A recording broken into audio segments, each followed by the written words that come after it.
ये बताइए कि 2024 में पीएम कौन बनेगा देश का? मुझे तो नहीं पता कि कौन बनेगा पीएम। मैं तो ये बता सकता हूँ कि बनना कौन चाहिए। कौन बनना चाहिए?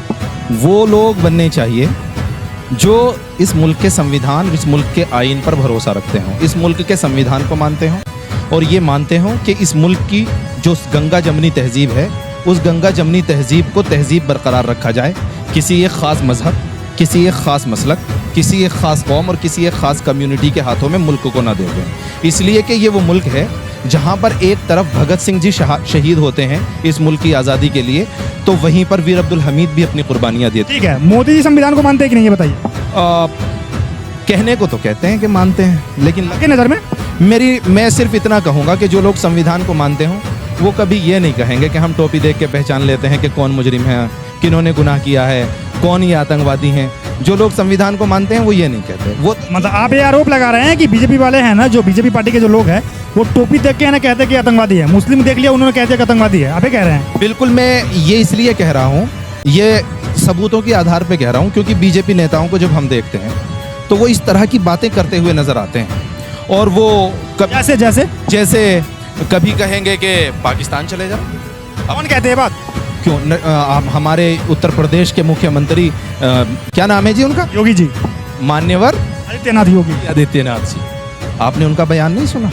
पाकिस्तान भेज देंगे वो, क्योंकि उन्होंने आज से पहले वीज़ा के लिए आज से पहले पासपोर्ट के ऑफिस बनते थे, अब योगी जी डायरेक्ट वीज़ा देते हैं पाकिस्तान की। डायरेक्ट वीज़ा देते हैं, डायरेक्ट वीज़ा मिल जाएगा आपको पाकिस्तान का। गलत है इसमें? गलत ये है कि आप एक हिंदुस्तानी को दुश्मन मुल्क भेज रहे हैं। मुझे, मेरी भारतीयता को आप पाकिस्तान भेजकर, हम उन लोगों को जिन्होंने जब पाकिस्तान का नारा लगा तो हमने ये कहा कि हम उस मुल्क नहीं जाएंगे जहां एक फ़िरक़े और एक मज़हब के लोगों को लेने की बात। आप ये कह रहे हैं कि अगर मान के चलिए कि कोई अगर हिंदुस्तान में रह रहा है, वो पाकिस्तान की दलाली कर रहा है, तो उसको पाकिस्तान नहीं भेजेंगे हम? जो पाकिस्तान की दलाली करे, टोपी वाला क्यों दलाली कर रहा है? कहाँ है सबूत आपके पास कि टोपी वाला दलाली कर रहा है? मैं आपको कश्मीर के अंदर, मुझे उन लोगों का नाम मालूम नहीं है, तकरीबन 6 से 7 लोग ATS में पकड़े गए थे, वो ATS ने पकड़े थे कश्मीर के अंदर, सारे हमारे हिंदू भाई थे, वो दलाली कर रहे थे, उनको भेजिए पाकिस्तान। उनको छुपा लिया, उस खबर को आपने भी नहीं दिखाया। लेकिन एक दाढ़ी वाला, एक टोपी वाला अगर मिल जाए तो आप उसको कहेंगे बस क्योंकि आपका सूट करता है ना, आपको वो जो रूल कर रही है पार्टी उसको सूट करता है वो। और ये मेरे भाई किसी के भी मफाद में नहीं है, ये हमारे हिंदू भाइयों के मफाद में भी नहीं है। इस मुल्क की रूह और इस मुल्क के आईन को बचा लो, अपने यूथ से कह रहा हूँ, अपने नौजवानों से। योगी जी संविधान को मानते हैं कि नहीं? मुझे तो तमाम बीजेपी वाले जितने भी हैं, मैं पूरे एहतराम के साथ उन लोगों का एहतराम करता हूँ, क्योंकि वो मेरे हिंदुस्तानी हैं। उनसे और मेरा सोच का डिफरेंस है, और उनकी सोच आज से नहीं।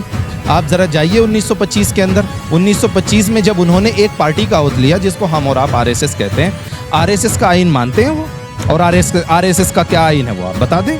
क्या है आप बताइए। आप बताइए ना, आपको नहीं मालूम है? आपको तकलीफ है RSS से? मुझे RSS से इस हद तक तकलीफ है कि अगर वो ये कहे कि जितना हिंदुस्तान में योगी आदित्यनाथ का हक है उतना ही रियाज का भी हक है, अगर RSS ये कह दे और RSS ये कहे कि बिल्कुल हम आपको भी प्राइम मिनिस्टर बनाएंगे, वो लेके आए। सुनिए, RSS क्या कह दे ये छोड़ दीजिए, RSS ने पास्ट में क्या कहा है जिनसे आपको तकलीफ है, बताइए, दो बातें बताइए। RSS ने पास्ट में, अभी कुछ रोज पहले की बात है, अब तो वो चूंकि गवर्न कर रहे हैं, रूल कर रहे हैं, पार्टी इख्तिदार में है, तो इख्तिदार में रहने वाला बंदा आप भी जानते हैं वो चिकनी चौपड़ी बात करता है। वो इसलिए करता है चिकनी चौपड़ी बात क्योंकि उसको पर्दा रखना होता है अपनी खामियों पे। तो ये लोग जब आईन की बात इनकी ज़बान से निकले ना, तो बस ये समझिए कि ये पर्दा रखने की बात है, जो अपनी गलतियों पर पर्दा रख के आईन को लेके जा रहे हैं। वरना इनके तो दफ्तरों में कभी झंडा नहीं लहराया गया।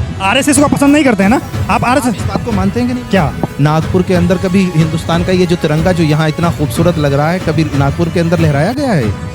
इस बात की हमें जानकारी नहीं है, नहीं चाहते इस बात की जानकारी नहीं, अगर होती तो हम इस पर टिप्पणी करते। मैं बता रहा हूँ, हिंदुस्तान का झंडा नहीं लहराया जाता।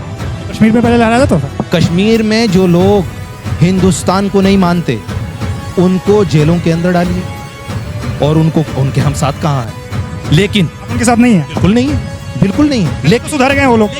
लेकिन अगर सुधर गए हैं उसमें भी हमारा ही किरदार है, हम नहीं सुधारा है। लेकिन उसके अलावा आप एक बात बताइए, आप जब कश्मीर की बात करते हैं तो क्या कश्मीर में रहने वाला हर शख्स आतंकवादी है? जिस तरह धारा 370 को खत्म किया गया और उसके बाद वहां पर कर्फ्यू लगाया गया, किसी ने नहीं बोला भाई औरतें हैं, बच्चे हैं, बूढ़े हैं। क्या बात कर दी आप? कर्फ्यू वहीं लगा है क्या? और जगह नहीं लगा है? देश में और जगह नहीं लगा? कहाँ नहीं लगा है? मणिपुर में क्या?